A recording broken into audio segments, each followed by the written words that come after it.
അപ്പം ഞാൻ ഇന്ന് നമ്മൾ ചിന്തിച്ചുണ്ടാക്കിയൊരു സംഭവം എന്ന് പറഞ്ഞു കഴിഞ്ഞാൽ നമ്മുടെ മെമ്മറിയെ പറ്റിയാണ്. ഈ മെമ്മറി എന്ന് പറഞ്ഞാൽ നമുക്ക് എല്ലാവർക്കും മെമ്മറി ഉണ്ട്. നമ്മൾ കഴിക്കുന്ന ആഹാരത്തിൽ കൂടെയാണ് അത് അതിൻ്റെ സ്പേസ് ഉണ്ടാക്കിയെടുക്കുന്നത്. അപ്പം നമ്മൾ ദിവസം ചെയ്യുന്ന കാര്യങ്ങൾ പറയുന്നതും ആക്ഷൻസും എല്ലാം സ്റ്റോർ ചെയ്യുന്ന ഒരു മെമ്മറി സ്പേസ് ഓരോ ദിവസത്തെ എനർജിയിൽ കൂടെ അത് ഉണ്ടാക്കിയെടുക്കുന്നുണ്ട്. ഈ മെമ്മറി എങ്ങനെ കൂട്ടാം? ഇപ്പോൾ ഓരോ ആക്ടിവിറ്റീസ് ചെയ്യുന്ന ആൾക്കാരൊക്കെ മെമ്മറി ഫുള്ളെന്ന് പറയുന്നില്ല, ഒന്നും അങ്ങോട്ട് തലയിലോട്ട് കയറുന്നില്ല. കംപ്ലീറ്റ് നമ്മൾ ചിലപ്പോൾ നോവലിസ്റ്റ് ആയാലും റൈറ്റേഴ്സ് ആയാലും ടീച്ചേഴ്സ് ആയാലും പ്രൊഫസേഴ്സ് ആയാലും ഒത്തിരി വായിച്ചും കാണാതൊക്കെ പഠിച്ച് കംപ്ലീറ്റ് മെമ്മറി ഫില്ലാണെന്ന് പറയുന്നു. ഒന്നും അങ്ങോട്ട് കയറുന്നില്ല എന്ന് പറയുന്നില്ലേ. അപ്പോൾ അതിന് വേണ്ടി ഒരു പ്രത്യേക സംഭവം എന്ന് പറഞ്ഞാൽ കൂടുതൽ ഉറങ്ങിക്കഴിഞ്ഞാൽ, കൂടുതൽ ഉറങ്ങുക എന്ന് പറഞ്ഞാൽ നമ്മൾ ഉറക്കത്തിന് വേണ്ടിയുള്ള റെസ്റ്റ് എന്ന് പറയും. നമ്മൾ എടുക്കുന്ന റെസ്റ്റ് രാത്രി ഒരു 8 മണിക്കൂർ ഉറക്കം അല്ലെങ്കിൽ അത് കൂട്ടി ഒരു റെസ്റ്റ് കൂടുതലായിട്ട് നമ്മൾ ഉറക്കത്തിന് വേണ്ടി ഉപയോഗിച്ച് കഴിഞ്ഞാൽ നമ്മുടെ മെമ്മറിയുടെ സ്പേസ് കൂട്ടാൻ പറ്റും.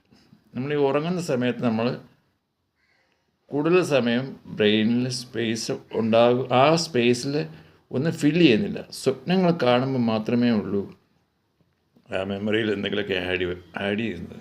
അല്ലാതെ അത്രയും സമയത്ത് ഉണ്ടാകുന്ന സ്പേസ് ഫ്രീ ആയിരിക്കും. ഇപ്പോൾ നമ്മൾ 2-3 ദിവസം റെസ്റ്റ് എടുത്ത് കണ്ടിന്യൂസ് സ്ലീപ്പ് ചെയ്യുകയാണെങ്കിൽ അപ്പോൾ ഈ മെമ്മറി കൂട്ടാനുള്ള ഒരു ഐഡിയയാണ്. റെസ്റ്റ് ചെയ്യുന്ന സമയത്ത് സ്വപ്നങ്ങൾ കാണാനെല്ലാം കാണും. അപ്പോൾ അതിന് പുറമേ ഒത്തിരിയധികം സമയത്ത് നമ്മൾ നല്ല നിദ്രയിലായിരിക്കും. ആ സമയത്ത് ക്രിയേറ്റ് ചെയ്യുന്ന ആ മെമ്മറി സ്പേസിനകത്ത് നമുക്ക് ഒത്തിരി കാര്യങ്ങൾ സ്റ്റോർ ചെയ്യാൻ പറ്റും. അപ്പോൾ തലയിലോട്ട് കയറും. അതിനുണ്ട് ഐഡിയ. അപ്പോൾ ഉറക്കം എന്ന് പറഞ്ഞ റെസ്റ്റ് മെമ്മറിയെ കൂട്ടാൻ സഹായിക്കും. അപ്പോൾ ഇത് ഞാൻ പറയുന്ന കാര്യങ്ങൾ നിങ്ങൾക്ക് ചെയ്തു നോക്കാം. അപ്പോൾ ശരിയാണോ എന്ന് അപ്പോൾ നമുക്ക് മനസ്സിലാവും. അപ്പം ഞാൻ എൻ്റെ മനസ്സിൽ തോന്നിയ കാര്യം ഞാൻ അപ്ലോഡ് ചെയ്യുന്നേ ഉള്ളൂ.